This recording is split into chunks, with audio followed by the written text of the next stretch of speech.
alors Thioune dañuy ñëw ci sortie ki nga xam ne nag moo di Maimouna Ndour Faye sànq ginnaaw ba nu publier li nga xam ne nag moo di média yi le ministère de communication di ñu xamal ni loolu moo dëppoo ak li code de la presse wax waaye moom dafa daal dikk di ñu xamal ni jusqu'à présent ministre bi saisir gu ko pour wax ko lan rek moo tax lan mooy problème am ba kenn mënu ko reconnaître moom nag mi ngi nuy xamal ni ginnaaw bu mu waxanteeg le directeur de la communication mi ngi nuy xamal ni daanaka li mu waroon ak li mu war doon ak li nga xam nag moo di CNRA daanaka foofu la coow li nekk muy autorisation de diffusion ak li nga xam ne nag moo di le cahier de charge ak le contrat de diffusion bi nga xam ne moo dox ci diggante Sénégal 7 ak lii di TDS daanaka foofu la coow li nekk. tey jii waa Sénégal 7.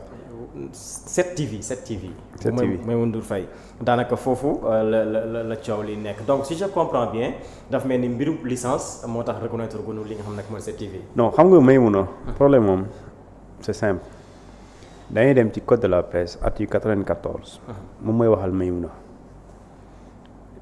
démb dafa mer waaye tey au moins c'est rectifié mer bi jaru ko parce que li ngay mer mën nga mere ki koy wax mais ki koy wax daa liir yaa ngi dégg parce que article 94 du code de la presse mais ñii di seetaan ñëpp na ku ne dem fa am na ñoo xam ne mën nañ génn léegi ci application dem bind code de la presse nga dem ba ci article 94 li ma lay wax nii moom nga fay fekk dafa dem ba ci alinéa 2e bi daf ne autorisation bi nit ki di am mënuloo koo jaay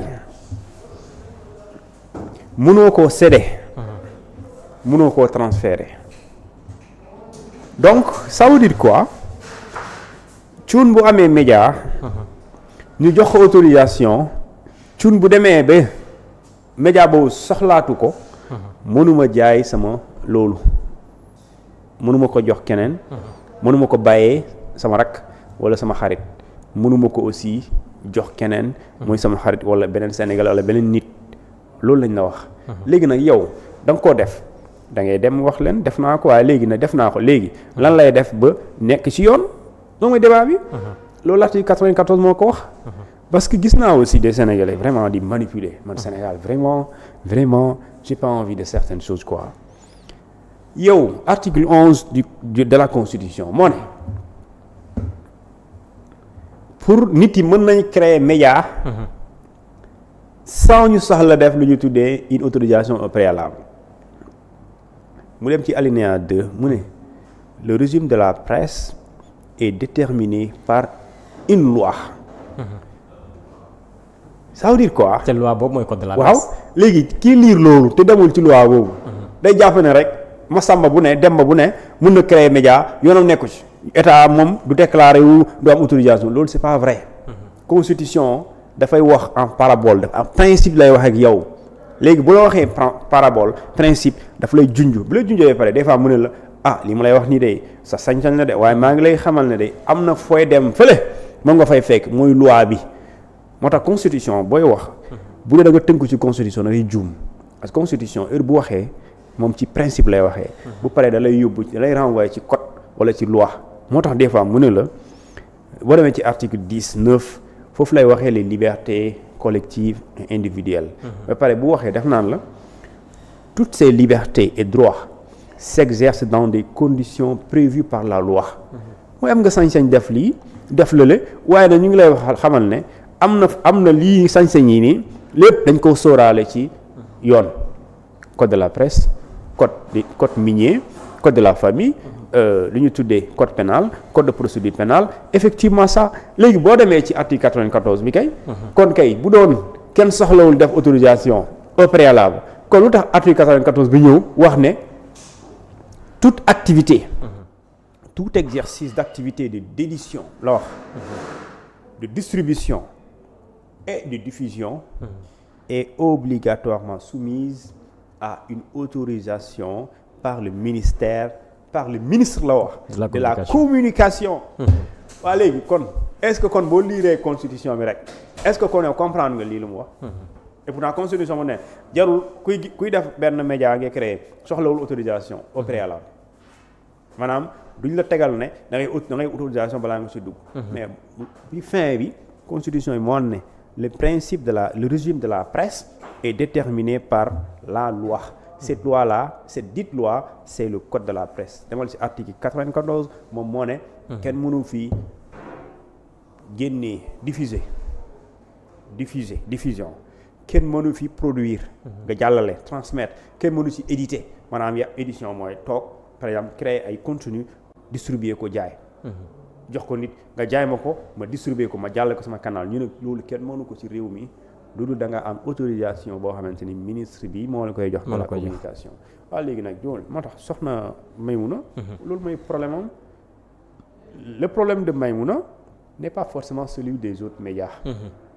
parce que am na médias yoo xamante ni am nañ autorisation mais am na foo xamante ne foofu la ñuy juumee.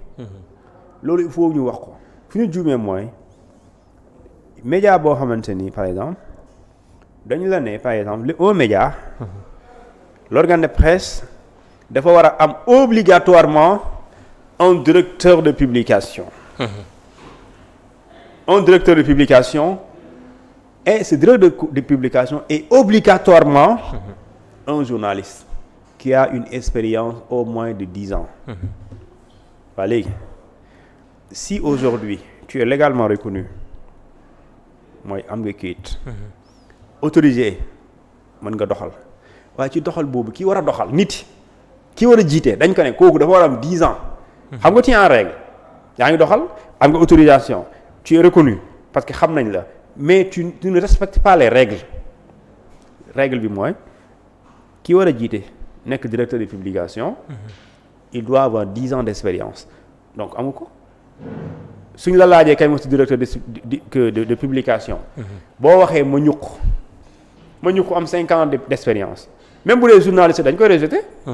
léegi bu ñu ko rejeter yow xam nga lu tax ñu rejeter ko mais boo jëlee Silla am 6 ans d'expérience. Silla aussi même bu amee carte nationale de la presse dañ koy rejeter parce que Silla amul 10 ans. léegi foofu du question nekkoo ci règle bi de nekkoo en règle de. du question aussi amoo reconnaissance juridique de. du question aussi amoo autorisation de. c'est une question de non-respect de ce qu'on appelle de cette disposition du code de la presse. Encore plus, c'est une non-conformité à cette disposition. Nous là aussi, le rédacteur en chef doit impérativement être un journaliste mais qui a au moins 7 ans d'expérience. Allez, lii soo ko respecté wul soo demee mais naka ngay waxee ñu ne la 7 ans d'expérience nga xam ko. nga jël benn Massamba boo xamante ni amul sax 4 ans ci biir. mais boo demee dañ koy rejeter. dañ koy rejeter moom. wala nga jël technicien am na 7 ans d'expérience waaye technicien la. parce que la chose il faut ñu xam sur la carte de la presse c'est écrit. journaliste ou technicien. bu dee journaliste dañuy bind journaliste. bu dee technicien dañuy bind technicien. waaw léegi ñu ne la pour nga am yenn yi pour ñu xam ne yow ci nga bokk le rédacteur en chef doit être impérativement parce que obligatoirement le bind un journaliste. allez si c'est un technicien tu mets un technicien d'accord am na carte nationale de la presse. mais waxul na technicien dañu ne journaliste qui a 7 ans. léegi tu mets un technicien on va rejeter am na benn média loolu moo ko dal. exactement. donc lii mooy problème bi. donc entre reconnaissance et autorisation c'est différent mais mën nga am autorisation nga am reconnaissance mais tu n'es pas en règle tu n'es pas dans les règles mooy que tu ne respectes pas les règles et ne pas respecter les règles mooy ñu jox la kayit ñu ne la Thioune TV am na kayit am na NINEA am na registre wala am na boîte groupe bu ko yóbbaale xam nga je suis légalement reconnu léegi ñu ne ma pour ma diffuser Sénégalais di mën a lire di gis ci Thioune TV damay dem ministre de la communication ma dem foofu mu jox ma autorisation may doxal ma recruter ay journalistes ay techniciens am ay caméras di doxal waaye léegi ñu ne ma yow pour nga nekk pour nga respecter règles yi bokk na ci Thioune yow de ñiy jiite foofu ki war a nekk directeur de publication bi moom de 10 ans la war a am au moins te journaliste la war a ne waaye su ma jëlee sama xarit boo xamante ni amul 10 ans ma teg ko fa suñu ma ne kaay conformé wu ci législation bi su ma jëlee kooku teg ko fa lan lay xaar bu dul ñu dàq ko ñu rejeté ko ma jël directeur en chef. ñu ne ma journaliste impérativement la war a ne ma jox ko xam naa ne man mii cuun waa ji man ak moom ñoo bokkoon classe daaw te man awma 5 ans ci mbir mi. kon moo amul 5 ans. d'accord am na carte de la presse mais amul 5 ans. parce que dañ ko ne 7 ans la boo ko tegee man su ma déposé inscrire sérieusement nom de Dieu lan lay xaar lu dul rejeté. lan lay xaar bu dul ñu rejeté moom. donc loolu mooy coow li donc lii mooy effectivement le débat pour man jarul débat. mais léegi moom bu fekkee coowal licence la am nan lañu def ba lijjanti problème am. léegi xam nga dañ ne lii warul ne. def nga ko ñi wax ne mënul ne am nañ solution. nga dem ci ministre de la communication ne ko d'accord cette licence moi je l'ai obtenue par le biais de tel. parce que la vérité mooy du moom du ma ko moom dafa am ku ko moomoon kooku séddee ko. xam nga transféré ko. léegi nag yow boo bëggee nekk ci règle yi demal ci moom nga ne ko nga wax ministre bi d'accord maintenant je reconnais que j'ai violé la disposition l'article 94. Alors qu'est-ce qu'il me faut parce que pour man waruñu yegg ci ay tëj média man loolu laa gëm. waruñu yegg ci tëj média waruñu yegg tëj entreprise waaw war nañu yegg ci média bu ne entreprise bu ne méngoo ak yoon loolu laa gëm mais quand même war nañu mën a éviter tëj parce que tëj de solution tëj une entreprise c'est encore renvoyer des jeunes des personnes des Sénégalais au chômage alors que c'est pas bénéfique.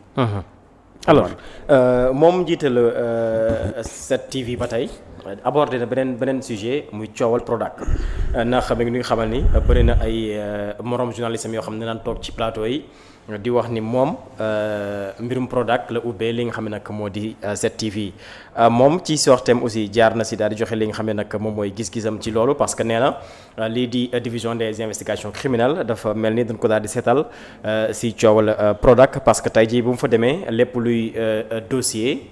lépp luy ay turu journaliste yoo xam ni liggéey na ak ñoom ci boobu les projets daal na ko jël teg ko ci li nga xam ne nag moo di ci taal di ñu xamal ni dafa amoon lu ñu ko santoon mu organiser ko loolee bu ñu ko xaymaa mi ngi toll woon ci li nga xam ne nag moo di 63 milliards ginnaaw bu mu ko daal di defee ànd seek li nga xam ne nag moo di yeneen télévision lu ci mel ni la Télé Futurs Médias mu ngi leen fay 9 millions de Sen TV 2 millions 2,4 millions pour li nga xam ne nag moo di Walfadjri ci séminaire bi nga xam ni séminaire d'imprégnation la woon tey ji nan nga jàngatee aussi révélation bi nga xam ni Maimouna Ndour Faye def na ko ci coowal Prodac dina xamal ni DIC dañ ko daal di seetal ci mbir moomu.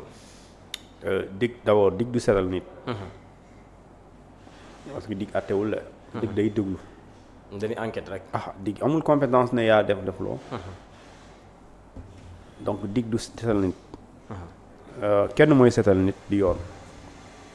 di dëgg DIC bu la woowee ki ngay woo yow. bu yow muy waxal yow mu muy waxal moom bët bi mu lay xoolee benn soit suspect nga. wala prévenu wala accusé léegi kon DIC di moom mooy wax set def nga. wala defuloo donc ni un gendarme ni un policier. amul compétence pour wax. diw def na wala deful kenn moo am compétence pour wax def na wala defuloo. moo tax ñu ne la personne est considérée innocente. jusqu'à ce que le tribunal lui déclare coupable. et jusqu'à l'épuisement de toutes les voies de recours.